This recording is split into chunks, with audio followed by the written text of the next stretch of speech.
Good evening, ladies and gentlemen. Welcome to Cass Business School. I'm Stephen Haberman, Dean of Cass. I'm delighted to welcome you here this evening to the first of the 2014-15 Dean's Lectures. As you know, our guest this evening is Tony Hall, Baron Hall of Birkenhead, Director General of the BBC. Tony's going to be in conversation with Professor Laura Empson, Director of the Cass Centre for Professional Service Firms, and he'll be reflecting on his experience of taking over the leadership of the BBC and prior to that, the leadership of the Royal Opera House during challenging times. It's one of those nice words, challenging, isn't it? Which I think we're going to dwell on during the evening. Before Laura takes over, I'd just like to say a few words about Cass for those of you who don't know us well and who are here for the first time. We're a leading international business school, and as you can see, we're the only one with our home in the City of London. Over the last 10 years, we've been on an upward trajectory, which now finds us in the top 2, 3 or 4 in the UK and the top 20 in Europe, probably in the top 50 in the world. We have well over 3,600 students studying on a range of programs, undergraduate, master's, MBA, PhD and executive doctorate. And our specialisms include finance, banking, accounting, actuarial science, as well as the traditional management disciplines. And we have a tradition stretching back 3 to 4 decades in many of these subjects. This year, we've just launched new master's programs in marketing, innovation and strategy and global supply chain management, to give you some idea of the way in which our portfolio is developing. This has been an exciting time for us. Obviously, having me as Dean is an exciting time for anybody. I'm even getting heckled, which is rather nice. Reminds me of being at home. Over the last few years, we've invested heavily in faculty and brought in 40 outstanding new staff, including 18 professors. Many of these are world-class academics with outstanding research reputations and considerable professional backgrounds. And we've also opened new corporate-facing premises near St Paul's for our executive MBA and executive education clients. So, as you can see, the subject for tonight is leadership and change in the public eye. I'm going to hand over to Laura to say a few words of introduction about Tony Hall. Over to you, Laura. Good evening. It's wonderful to see so many familiar faces and also some new ones. As the regulars amongst you know, for the past 5 years, the Cass Centre for Professional Service Firms has been running a series of discussion forums around the theme of leading professionals. And at these events, I've tested out ideas emerging from my research into leadership and the professions, and I've invited leaders from many of the world's most significant professional service firms to reflect on their own experiences. And I see some of them in the audience here tonight, so thanks for returning. Tonight we're going to be doing something a little different and focusing on one very special guest. As Director General of the BBC, Tony Hall has one of the most difficult leadership jobs in the world. He took over an institution that is one of the foundation stones of British culture and society, as quintessentially British as the NHS and constitutional monarchy, at a time when it was being racked by one of the most serious crises in its long and distinguished history. He performs his role under constant and critical gaze from this country's government and the British public as a whole. And I want to find out how he does it. Quite simply, how he does it, why he does it, and what we can learn from him about leadership. But first of all, I want to tell you how this evening came about. 7 years ago, I moved to Cass Business School from Oxford University, and I became one of the regular commuters on the 7 a.m. train from Henley-on-Thames to Paddington. And among the grey-suited, grim-faced commuters in my compartment, there was one man with a nice face who caught my eye. He always sat in exactly the same place and remained utterly absorbed in the contents of his briefcase. He was clearly a serious man of habit. But just sometimes he listened to opera on his iPlayer whilst reading an opera score in front of him. Not just the liner notes, not just the words, but the music as well. I was very impressed by this. And although he was sober-suited, like the other businessmen, he tended to wear audaciously coloured socks. So I sensed that there was quite a lot going on under the surface of this otherwise ordinary-seeming man, and I wanted to get to know him better. But I was far too English to feel comfortable talking to a stranger on public transport. You can imagine how embarrassing that would be. He might think I was a weird, stalky kind of person. So I made a point of always sitting opposite him and we started nodding to each other every morning as we took our seats. And after some weeks of nodding, we managed a small smile and a quiet hello. As the months passed, we might comment on the weather, or if it was a Monday, try a tentative nice weekend. But I still had no idea who this man was. Then one day I opened my newspaper in front of him and I saw an enormous picture of him smiling back at me. In an interview in the Times, he was outlining his views on the future of opera in the UK. And suddenly the opera scores and the audacious socks made sense. My unassuming companion was Tony Hall, CEO of the Royal Opera House.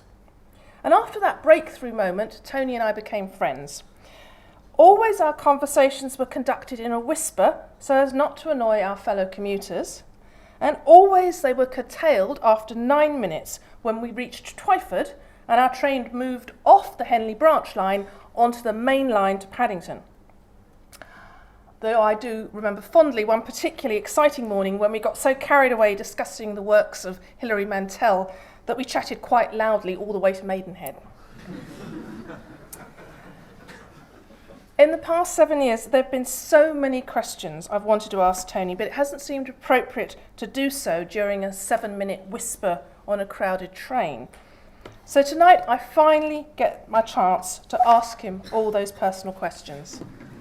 Ladies and gentlemen, please join me in welcoming onto the stage the Director General of the BBC, Baron Hall of Birkenhead, Tony Hall.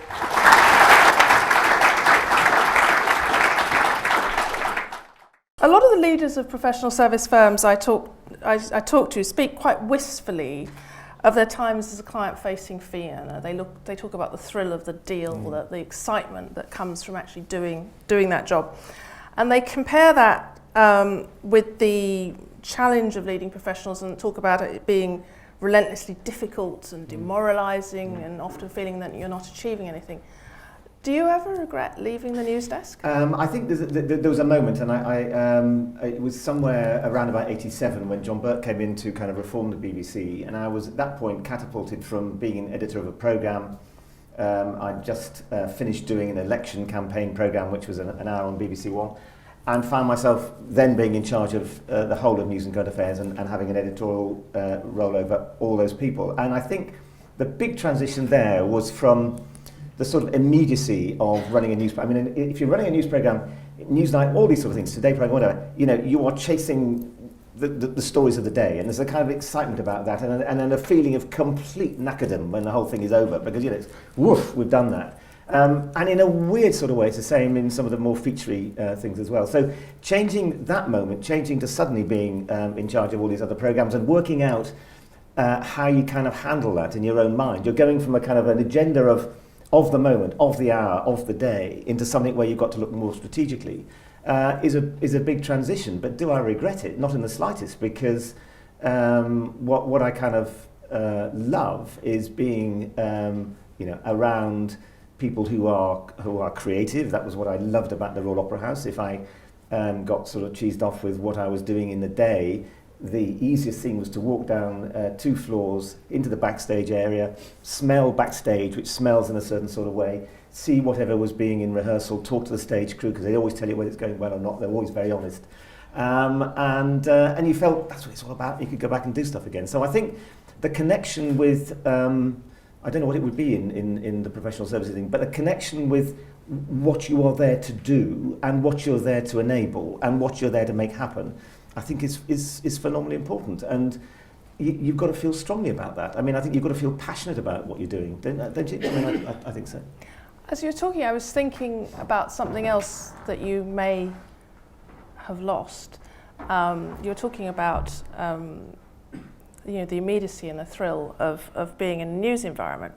And I was remembering when I was at, when I was a Don at Oxford, I was at St Anne's College, and the governor of our principal was Tim Garden, who used to work for Newsnight. And after he'd been at St Anne's at Oxford for a while, he said, "God, it's so frustrating. I spend all my day in committee meetings and achieve nothing at all, and I feel, I'm not getting anywhere, and I have no sense of satisfaction coming from it." And he said, "I remember when we were on Newsnight, you'd work flat out all day, and then, as the credits rolled at the end, you'd all come together in this kind of glorious collective orgasm." And I was thinking that, apart from that, your words, not mine. No, actually, I couldn't possibly comment. I mean, well, Tim Garden's words. It was Tim's words. That's all right then. Yeah. So I was thinking, apart from the thrill of the moment, shall we put it in those terms, you've also potentially. Where do you get that collective thrill from? I suppose it's another way of saying how lonely is it at the top? Well, I get an enormous amount of pride and excitement from seeing great things happen. Yes, Newsnight. After Newsnight, you used to disappear down in the bowels of Lime Grove. There was a grotty little place where you'd hope someone would stay on after the programme so you could have a glass or two of wine. And that would go on and on and on and on, and you would then leave. I remember there being complaints from people who lived in Lime Grove that there were sort of, loud-mouthed people shouting good night and God knows what else at, 1 or 2 in the morning, because you do feel, absolutely, you've given everything and it's happened. But I get an enormous amount of pride, one of seeing things, or when I was at the Opera House, listening to things where I thought, God, we've kind of pulled this off. I remember, there's... And it feels like we, not they. I guess that's what I'm getting at. It does feel like we, because if you stand in the wings at Covent Garden, you know that actually the applause is going to be rightly for the singers, the dancers, the musicians in the pit, the conductor, whoever it happens to be. That's exactly as it should be. But the whole team that's going to make that happen are phenomenally professional, and they all feel they've been a part of it, and they are. And it all matters, right through to the front of house people who are saying, there's one guy I'm really fond of. When I go back to the Opera House now, what's it like? You love it. Act 2, fantastic. And there's that sort of sense of we're all part of this. And I think that's really, really, and you can get a lot of pleasure from that. And I get a huge amount of pleasure. I was lucky enough last week to be interviewing and celebrating David Attenborough, whose series, by the way, Life Story, starts tomorrow. And what fascinated me about this is actually how the BBC can support David, but as David always says, it's all about the team, it's all about other people, to do amazing work. And there is a sequence in this, which is a fish which is about that long. And for the first time they've filmed this. And it is amazing to discover this fish. But what this fish does, to attract its mate, it makes this extraordinary circular pattern on the seabed, in the sort of shallow seabed, and actually takes the grains of very small sand and moves that around, takes out any impurities and moves that around, and makes what is effectively a work of art. Now, what I love about this is, one, we're helping this to happen, but also celebrating the creatives who have done this, because, if you think about it, one kick in the wrong place, and there's sand everywhere, and the whole thing is destroyed. And they had to kind of build booms around this, cameras to be able to shoot this and do it. And it was something like, I think, about 11 days or 12 days underwater capturing this fish. Now, I wanted to bring all that out at this interview with David, because actually, I think part of my job is also to celebrate the people who are front of camera, front of microphone, who do a fantastic job, but also celebrating and making sure we have the right culture to encourage people to experiment, to try new things, and to capture things which we can sit back at home and think, gosh, that's really amazing, isn't it? And not think more about. And I get a huge excitement out of that. And for me, that compensates for all the other things that if you're running an organisation you have to do. But you've got to believe in it. One other thing which I decided to do, because moving from the Opera House, where when I first went there, I was in a corridor full of closed doors, and so on day one I opened my door, stuck a paper or something underneath the door and said the door is open so anyone can kind of walk in as a thing. And I also went for a day and I wanted to shake hands with everybody, and it's about 1,200 people, and I gradually worked my way around the building, which is, it's a beautiful building, but there's all sorts of stuff stuffed all around the place. So the prop shop is on S+8 and all of that. It's brilliant. S+6, sorry. Anyway, and I went round to see it. Now, I thought at the BBC, so what is the kind of paradigm for that at the BBC? So I decided to when I got there, and I said, right, I will go to a trust meeting once a month and all that sort of stuff, but once a week I will be out on the road, either around London and that, or I'll go off as I did last Friday to Stoke-on-Trent. There was a person who'd been in the BBC for 40 years. I want to go around local radio stations, so I went up to Radio Stoke, and we celebrated his career. The person who welcomes people in at the front door had baked a cake with his picture on the front, and it was great meeting everybody and understanding, what makes Radio Stoke good. And then I went on to a celebration of apprentices, which we're also doing. I don't know how others do it, but I've got to have that sort of sense of contact with what we're doing. Otherwise, I don't think you can decide what It's interesting you mentioned Radio Stoke, because I seem to remember from the Greg Dykes at the BBC case study, which we all did with the MBAs last week, it was actually Radio Stoke that when he resigned, it was Radio Stoke that basically shut down and moved out all programming onto the pavement, and they broadcast from the pavement as a protest. So clearly the Stoke has got good karma for Director Generals. It's also, by the way, a fantastic train ride. I'm telling you, not like the train you and I catch. This is a posh train. Our train, I have to say, I didn't mention the many conversations we've had over the years about the problems with the heating on our train, but it's an ongoing discussion. One of the reasons I'm fascinated by professional service firms is because they're collections of highly intelligent, highly educated, highly motivated, highly insecure, highly egotistical, arrogant individuals. And a leader needs to persuade these kind of prima donna professionals to sort of repress their inherently self-serving interests and to inspire them to work together towards some kind of collective goal. Now, to some extent, these words I've used might describe certain individuals at the BBC, but it strikes me that the challenges you face are even greater. At the Royal Opera House, you actually had to work with real-life prima donnas. Not many people do. At the BBC, you've got unworldly creatives, you've got superb, brilliant technicians, you've got cynical journalists, big-headed celebrities, passionate public servants. How do you actually get them to work together? Do you have to be different present yourself in different ways to these different groups? Is the trick that you're always the same and wholly authentic? Do you even think in these terms? Yeah, I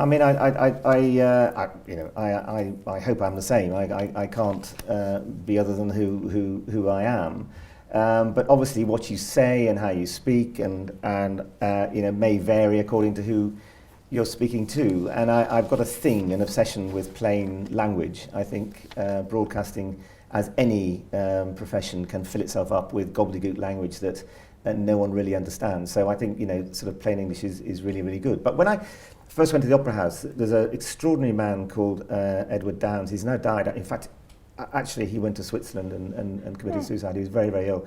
He had macular degeneration, so he could hardly see what he was doing, but he absorbed scores. So he had, the complete scores of, I think, just about every Verdi opera in his head, and could conduct even with including the French version of Don Carlo, all 5 hours. French version, the Italian version, the lot. Yeah. It was, and these are extraordinary people. And he grabbed my hand and said, I remember him when I first went around saying, everyone will tell you it's about prima donnas and all that. I go back to this, it's about teams. It's about teams. And I profoundly believe that. So you're back to the people. It's interesting when you give notes to people about what is working and what's not, and finding the appropriate moment to do that. Dancers are extraordinary because at the end of a performance, a dancer will expect to be given notes about what worked and what didn't work. And I've seen them, and they'll stand there by the curtain. It's just gone down. Everyone's been applauding them. And there'll be one of the people saying to them, well, I know, and you think, do I go away and say, I really enjoyed that? Or because I really did. Or do you think, no, I just better back off? With others, it's different, and you want to wait till the next day. But the common thing, I think, about this is whoever you're talking about, I think there are a number of things you need. One is a sense of confidence in what they're doing. Even if it's not working out well, you've got to give people that sort of confidence that you'll back them and they can talk honestly to you about the difficulties, about the issues that they're going through. The second thing, I think, is finding the right way to... we're all thinking about our performance and the day, and finding the right way to make sure that the organisation as a whole is looking up and out, I think is really important. And I think that was, I mean, the Opera House had been there had been 5 of me in 4 years. There was a strike threatened. I think we had big deficits in our funding coming up. So, you know, you had to go and sort that out. But the most important thing was to get people thinking confidently that there was a future for opera, for ballet and for the Royal Opera House. And to be honest with you, I think it's the same about the BBC. I am supremely confident about the role that the BBC can play, will play. I mean, there'll be all sorts of battles about that next year. And I saw, as you often do, it's a kind of a Shakespearean thing, you know, something goes wrong at the top. Actually, people get on with the job beneath and do an amazing job with that. And part of your job is to recognise what they've been through, but also to give a sense that, you know, this is what we're about. At the Opera House, it was getting the debate away from management and to what you go there to watch, opera and ballet, and taking those in new ways forward, and also to new audiences. And the sort of sense of an organisation which should be elitist in performance and what you put on stage, but completely unelitist in the audiences that you're seeking to reach. And I feel the same thing about the BBC, actually. You want to be absolutely top of your game in terms of the programme makers and what they're doing, but actually giving the best to everyone, I think, is something which I mean, personally motivates me, and I think it's really important. So that is a kind of mix, isn't it, of understanding where people are coming from, but also giving a kind of sense of direction. Giving them a dream of where to get to. Yeah. One of the things I've studied through my research is this phenomenon called social embeddedness in professional service firms. And really what I'm looking at is how when groups of professionals have worked together for many, many years, I mean, sometimes 20 years, they've all joined at the same time, possibly we're all at the same college at Oxford together or whatever, worked together for many years, and then it means that they can develop phenomenally effective leadership dynamics because so much remains unsaid. It's not necessary. They sort of develop this kind of intuitive mutual adjustment because they are literally speaking the same language. Now, you joined the Royal Opera House as a complete outsider, and by contrast, when you returned to the BBC, you knew the place intimately. In both cases, you were moving into a crisis situation. Do you think you are more effective operating as an insider with deep social embeddedness or as an outsider? Well, I just correct you on one thing. Going back to, which you wouldn't know, but going back to the BBC, I was an outsider, insider. It feels very different. Right. I mean, going into the Royal Opera House as an outsider was quite nerve-wracking because, you know, you sort of think, well, I've come in from the world of media. I love opera. I'm passionate about it. I love ballet too, and I just love the arts.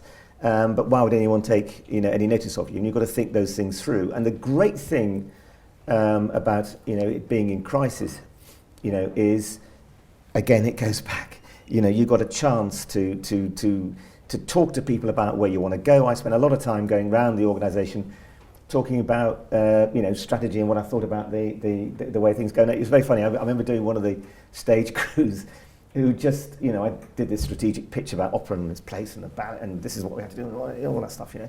And I thought it was all actually very, very good. And they sat there, and then one of them said, "Look, Tony, you know, you're in charge. Absolutely fine. Great. Good luck." And that was it, you know. But at least I'd been out there and talked with them. And then other groups, of course, it was more different. Coming back into the, but there's a just to go back to your point, it's really useful to be able to see things from outside. But I think you have to work with cultures, and you have to be. You've got to work out how you bring about change in a way that goes with the flow of the culture, because, you know, I'm not playing my own trumpet, but you need a lot of change at the Opera House. Blow your own trumpet. It's okay, Tony. But you know, in terms of the funding we brought, I mean, you know, we went from £6 million pounds a year of fundraising to, you know, 25. You know, we really changed that. We brought in used the studio theatres for experimental things. We brought in a broadcasting unit which I got from Sony to start relaying things outside to big screens and to cinemas and all that sort of stuff. I mean, and we set up this centre out at Thurrock in an area of huge disadvantage, which we put a place where we make our sets. We also set up a skills academy out there, I set up a skills council, so we was an academy out there. They're now setting up wardrobes and all that in an area where, you know, the idea of opera or ballet was just completely remote, but it's working, and all of that's a lot of change.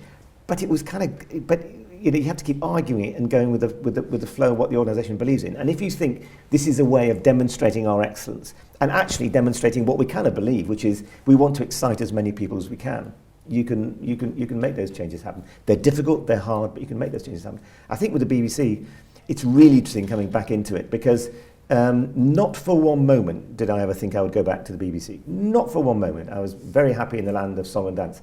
And then when they not singing and dancing, but I was happy in the long and sunny. But when I went, when, you know, Chris rang and said, you know, Chris Patton rang and said, you know, will you come back and I want to talk to you and all of that sort of stuff, and it all happened over about 8 days.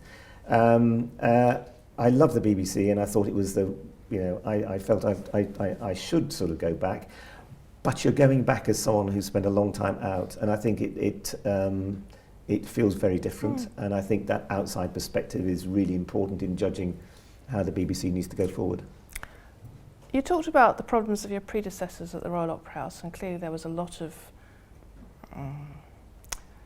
unpleasantness that would have caused 5 people to resign in 4 years. And days before you joined the BBC as Director General, I listened. I remember I was just getting dressed on a Sunday morning. I listened naked to your predecessor on Radio 4 being expertly taken to pieces live on the Today programme by one of his own employees. Yeah. When you decide to step into a leadership role in a crisis-racked organisation, how do you work out who you can trust? So I'm just coping with you listening to George. But let me just come back to the point here. How do I cope with that? The big plus, I mean, there are loads of negatives, you're right, because, you know, loads of people said to me when I went to the Opera House and said to me when it was rumoured, and then when I said I'd go back to the BBC, just said, you're mad. You're completely mad. But you've got an opportunity. At the Opera House, there was no there was no HR director, the finance person was part-time, the fundraiser was off. And there was no one looking after studio theatre because they didn't even use them. So you can bring in your own people. At the BBC, I've brought in a new director of news from outside, James Harding.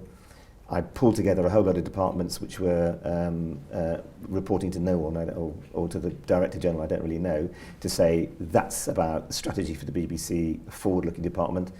In comes James Pennell, a woman who I trust enormously to bring together finance and operations, because I felt that whole finance function and what we're spending our money on, how we organise ourselves, was very, very unclear to me. And Bulford, who I knew from Channel 4 days, and I'd worked with at the Opera House and I'd worked with previously in the BBC. So already I had a number of people that I knew and I knew I could trust. Then I set about, after that, dealing with some of the problems, so constructing a team, number one. And a team mostly of outsiders. Anne Bulford was like me, a kind of returnee. Yeah. James Pennell, well, he'd been a Secretary of State, so for him it was kind of new. James Harding, I felt it's very interesting broadcasting, and you must have the parallels for this all over the place, where people say, well, if you haven't been a broadcaster all your life, how on earth can you do broadcasting? Answer is because you're an intelligent and extremely gifted journalist, and he's all of those things. So, you know, to bring him in was really brilliant. And then finding people within the organisation who you trust and admire to fill some roles. So Danny Cohen for television, again a big role. So it's actually constructing a new management team, bringing in some new non-executive directors, because it's a structure where I kind of chair an executive board with non-execs on. So I brought in Howard Stringer, ex-boss of CBS and Sony, because I wanted that sort of heavyweight media analyst, a woman called Alice Perkins, because I also wanted to construct begin to think about how that we, make the organisation work properly. So team construction. And then the second thing has been, frankly, to be quite honest with you, dealing with some of the problems of history, I think the Chinese put it, which is some of the issues that you just had to act on quickly. I thought the payoff culture was wrong. I still do. Putting a cap on that I felt was really important. Getting to grips with how we pay and who we pay and what we pay was important. There was all this stuff is all over PAC and God knows what else, but there was a project called the Digital Media Initiative, which was going nowhere. People said to me when I went wandering around the organisation, both before I joined and after I joined, that's not working, but no one had, as it were, said it's not working. So within 2 months we said it was okay. So clearing all that out of the way, and then working on, but where do we want to go? And I go back to attempt to get to the point when you've got a team, you've cleared away some of the history, and you're beginning to say, as I did in October of last year, this is what we want to do in the next 2-3 years with the organisation. And that had to be done in 6 months. You had to kind of rush at that because that's all the time you've got. In the meantime, what was striking about going back into the BBC was the kind of, the bombardment the BBC was under from all and sundry, because, it had been through a really, really bad patch. I have to say, I go back to it. People got on with their jobs, they made fantastic programmes, all that goes on. But meanwhile, there's a sort of high-level bombardment about, the way we will run, about George and payoffs and DMI and da-di-da-di-da. So, and all that, you've got to make sure you've got clarity, I think, about where you're going. I think you've been answering this question, but I want to ask it to you quite directly. When you set about rebuilding confidence in an organisation that is suffering, in effect, from post-traumatic stress, when the trust has broken down and reputational damage has been significant, I'm wondering, is it about looking back and drawing on the foundation myths of the organisation about the past, or is it more about building a vision of the future? You've talked about, a lot of what you've been saying is future oriented, and I'm actually wondering about when the legacy of the past has become corrupted and damaged, and people literally, as a viewer, I think literally shying away from what we were seeing on television from day to day when things were really bad, with more and more revelations coming out. How can you remind people of what is good and important about the past as well? Or do you wipe out the past and get them to focus on the future? Sorry, that's a very convoluted question. No, I get. I don't. Back versus forward. Yeah, the organisation was in a bad state.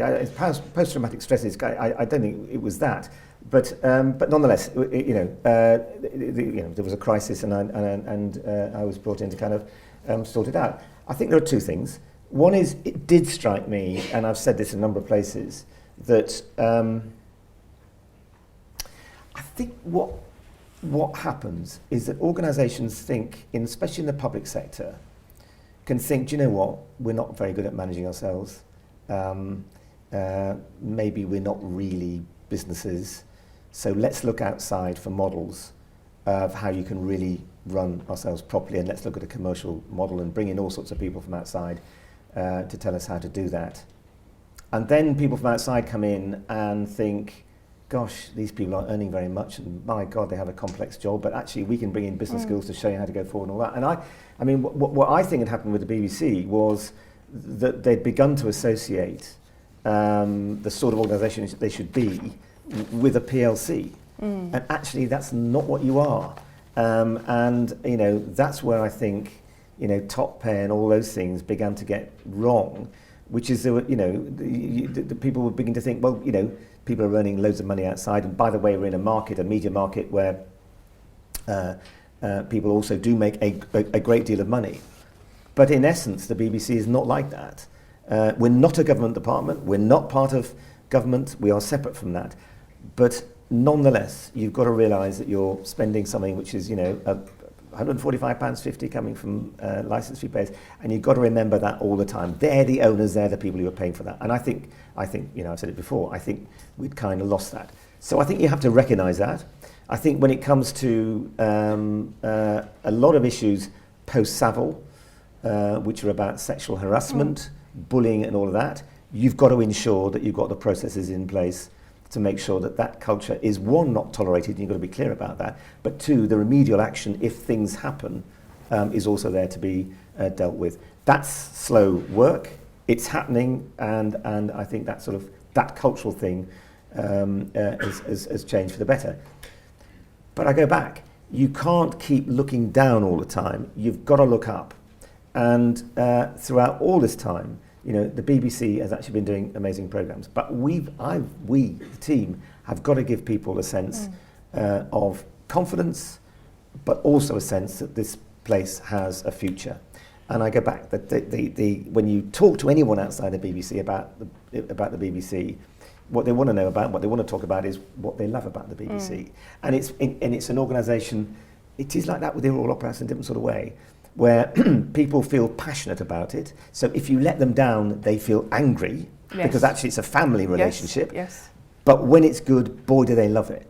And getting back to that relationship and what, therefore, we can offer the people who pay for us, our audiences, our customers, in a rapidly changing digital world, strikes me as something look, I'm confident we've got loads to offer people, but getting the debate about that is really important, and getting the debate back about programmes. So, you know, in the last few weeks, you know, actually a bit longer ago than that, I put someone in charge of arts, seeing an arts brand there on BBC Two on Saturday night. Fantastic. You know, we're really saying we've got a thing to say about arts, as we have with news.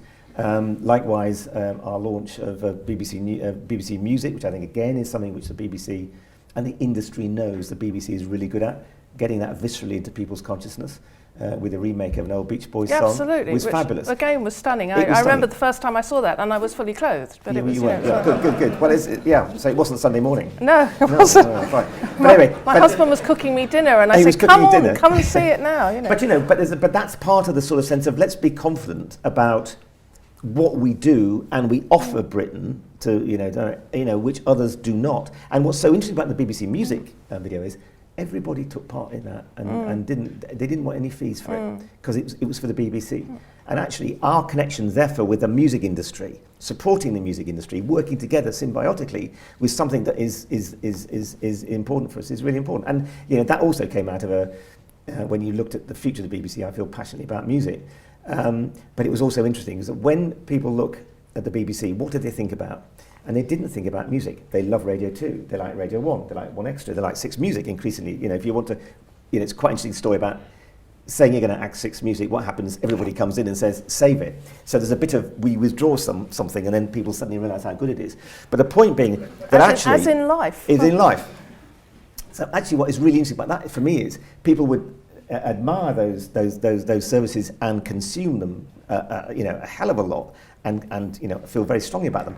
Turn around and say, so what does the BBC do for music? It's YouTube. That's where people think that's where music is. So it's also converting what we do into something that this kind of viscerally appeals to people.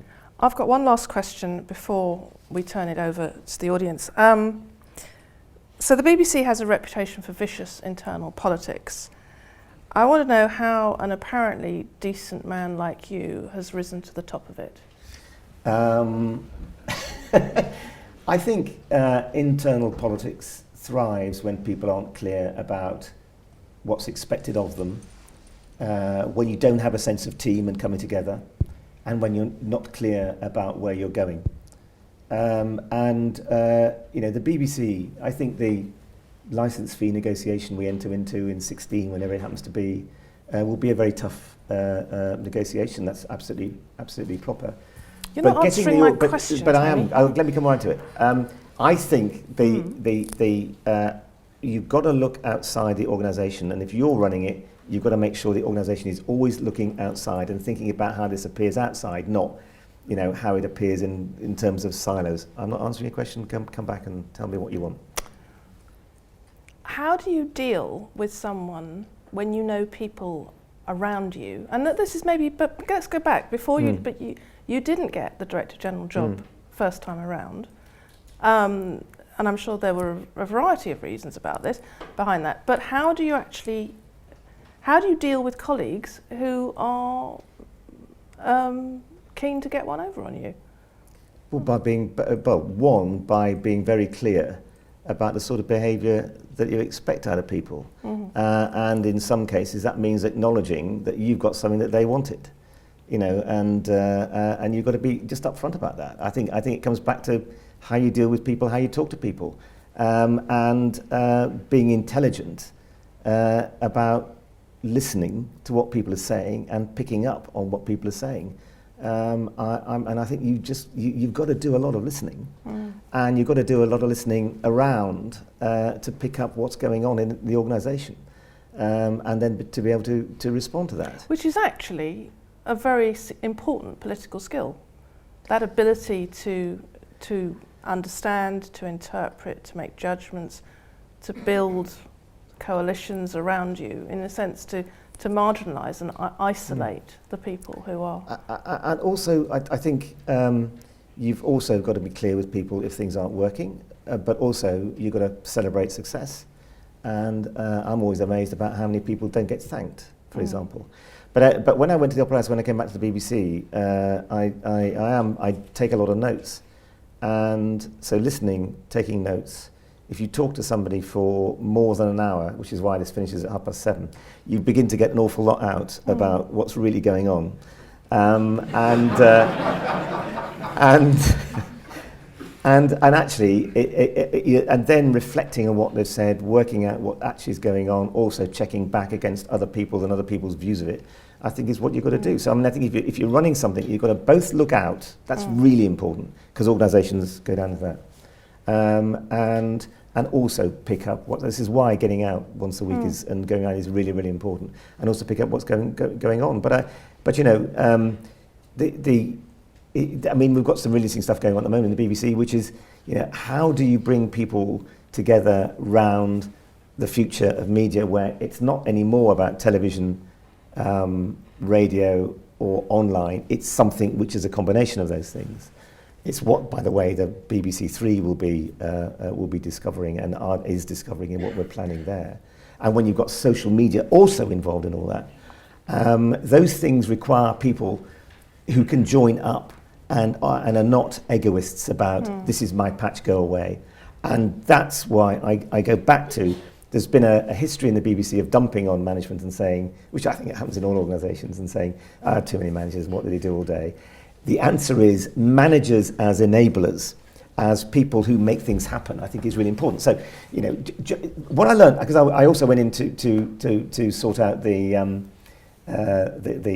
cultural Olympics. Oh yes, cultural we Olympiad, didn't have time to go on, but men on stilts. But the thing men on stilts, yeah, that was the success. That was the predecessor to W1A and all that. Anyway, 2012, which is brilliant. Yes, same cast, and now they've brilliant. moved to give me advice on how to run the BBC. And I have to say, when I went to interview Tony in the BBC, I sat there and someone came in with into reception with one of those folding molten bicycles. They're everywhere. And they literally do carry their bicycles all around Television Centre. It is remarkable. But the thing from the Olympics which was really interesting was the power of yes, which is really interesting because there was an excuse then to take risks. And I think having a way of dealing with risk, which is, it's not just reckless, you're thinking through things that you can do. And also thinking of, you learn so much by saying to something, as we did, for example, with Piccadilly Circus. This was a mad idea. It required, I've forgotten now, how many authorities and other people to say yes to basically a circus happening above Piccadilly. And the key thing was the circus artists were going to throw feathers over everyone. It was going to end up a few centimetres deep all over Piccadilly. Well, for one, the Tube were worried, because what happens if they go down there as a fire hazard? All sorts of proper things. I think others were worried around about who would clean, all sorts of stuff was going on. But the remarkable person who pulled this off actually has demonstrated not just that you can all enjoy yourself, as we all did, throwing feathers around in Piccadilly Circus and watching these amazing artists, but also you can take a space like that and do exciting things in it. If anyone says in the future it won't work, they proved it could work. Another person lit Hadrian's Wall. And there was 120 landowners, got them all to say yes, so lights would go the length of Hadrian's Wall. there's ways in which managers and people who are astute and listen, but have also got a sense of energy and a sense of purpose and drive, can make amazing things happen. And that's what you want managers to do. And that sense of being able to take and pull talent together, Diaghilev-like, there's someone amazing over here, pull them together to do great things, I think is what makes any job in media or in the arts fascinating. Thank you, Tony. I'd like to open the floor up to questioning now, and particularly I'd like to hear from my MBA students who I know spent a lot of time last week. We had a fantastic debate on the Greg Dykes at the BBC case. And I kept saying to them, why don't you ask Tony that question next week? So if one of the MBAs would like to kick off first, and then we'll take it from there. Who'd like to ask Tony a question? Hi, Tony. Introduce yourself. I'm Peter Jackson. I'm one of the MBAs here at CAS. I was wondering, are there any aspects of the culture of the BBC that you'd like to change? And if so, how would you go about implementing that change? Yeah. I would like two things. I go back to this word confidence. I would like the organisation to take the creative or other risks that I think the BBC should do. I think the BBC should be recognised for an organisation that does not have to make commercial decisions, therefore can run with the flow of what an artist, a creator, a director, or a journalist or an editor wants to do. I do not mean by that being reckless, but I do mean doing things that are courageous, things that may not work. And that's really hard in a culture now where, hang on, it didn't work. So is it going to be inquiry into that, or are you going to fire someone? And I really think you've all got to answer this question about how you have a culture in which people can take risks, can do things that are bold, can do things that are courageous, and actually there's not, if something goes wrong, as inevitably things do go wrong, loads of stuff goes wrong, you are not looking for victims, you learn from that and move on. And I think when I was in the West Coast a bit ago, I was really impressed by the old fail fast thing. I mean, that is right. Organisations should learn and move on. And in fact, I was with a government minister who said to me, you know what, I mean, I almost think there should be a prize for people who have made the worst mistake but have learnt from it. And actually, it is what you hear in government elsewhere. Things are not binary. There should be much more grey and all that. Anyway, that's a slightly different point, but that's number one. And number two, I think it's back to what Laura was saying. I think joining up is so important. I mean, people working across different genres, across different boundaries, because often in change, isn't it? Exciting things can come where two tectonic plates rub. You've got a little department over here doing X, you've got a department over here doing Y. Actually, where X and Y come together can produce some really interesting things. And I would love an organisation where that was more possible. It's interesting that the ideas that came in the coffee queue at the Opera House were often where people suddenly bumped into each other and they'd say, you're doing this? Well, hang on, I could help with that. And I think that's what I hope we can do more of within the BBC, because I think our future depends on that sort of contact. Contact. And I think that the final thing is that I hope that we can get everybody singing from the same hymn sheet about the importance of the BBC going forward, because I go back. This is fundamentally an organisation which is about the creativity of Britain, and it's about how the UK speaks to itself and the UK speaks to the world. It's really important, and the more people within the organisation see that, and that's what I've got to help with, the better. I think they do, but you can't. You've just got to keep communicating. And by the way, that's something that's a point to me. It's not to them. Another question. If you could introduce yourself and where you're from. Do you want to go first, gentleman in the red shirt, and then gentleman in the scarf? All right, thank you. Good evening. I'm Gregory. I would like to ask you... Where are you from, Gregory? I'm from Germany. Can you be a bit more specific, Jeremy? From Bremen. It's a city in the northwest. All right. We can conclude either that Jeremy is a student, that you're a student, or that you're currently unemployed. Sorry. Yeah, I'm doing a master's in real estate course here. Great, at CAS. Excellent. Yeah. Important point to get across. Sorry for that. A master's student at CAS Business School. I would like to ask you, what are your top 5 lessons that you would like to pass on to us from your experience in terms of crisis management or in terms of leadership?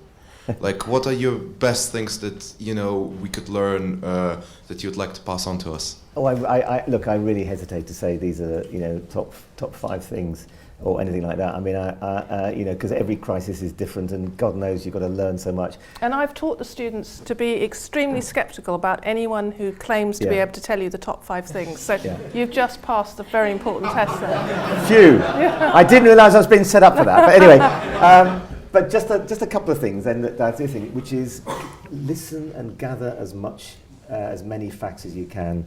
It's a bit like a news story, and there are 1 or 2 in here who I think have been in that position and know what I mean.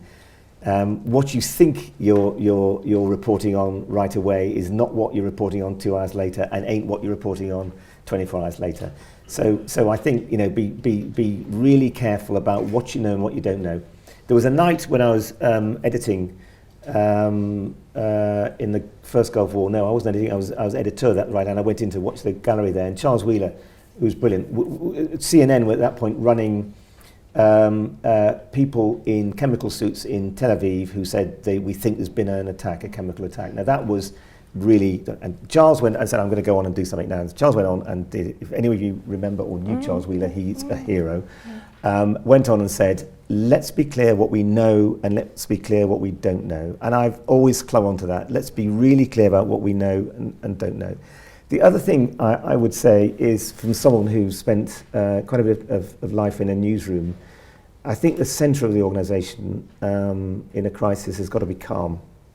You've almost got to work on, you know, piano. You've really got to take the temperature down. Sorry, that's an opera reference or musical reference for the rest of those of you who don't read music. Because everyone's running around, help, you know, and they want to comment on this, and you just got to take the temperature down and take lots of deep breaths. But you know, gather facts. Is that still on with the test you? No, that's good. That's is that okay? Good. Yeah, you sure? I like that. That's okay, excellent. Good. Excellent. Thank you. I think Tony's very kindly agreed to stay for a quick drink. So it was an exhausting decision to make. Should I stay for a drink or not? It was really difficult, but on balance, I thought I would have a drink. So if you haven't had a chance to ask Tony a question, please do. And MBAs and other students at CAS, don't hold back, don't be shy. Tony does genuinely want to hear from you. So go up and nobble him and just ask one insightful question and sit back and enjoy it. With that in mind, I'd like to hand over to Rob Woodward to offer a vote of thanks. Thank you.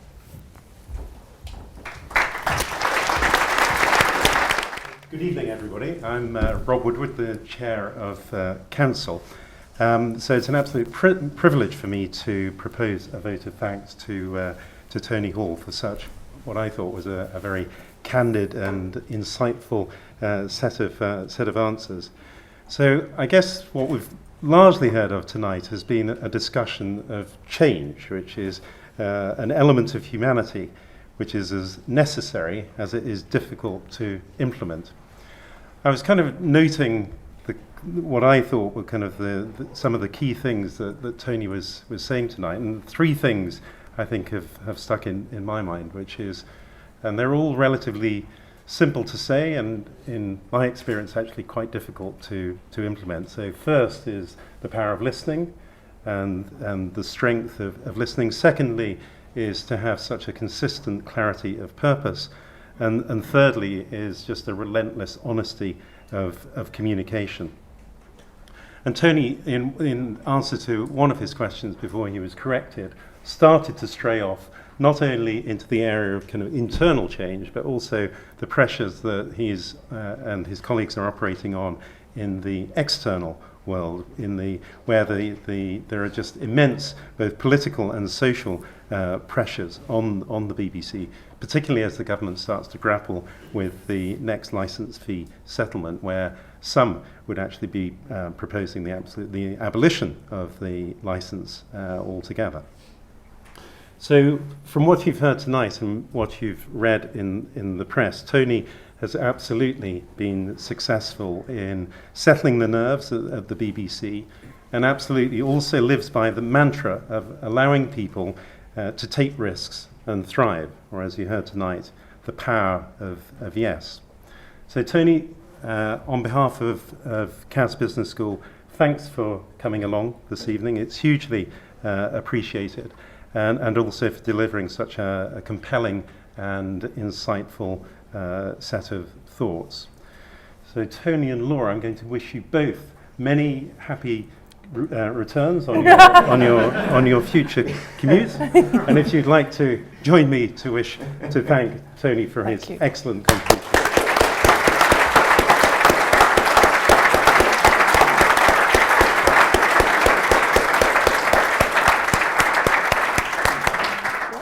Drink!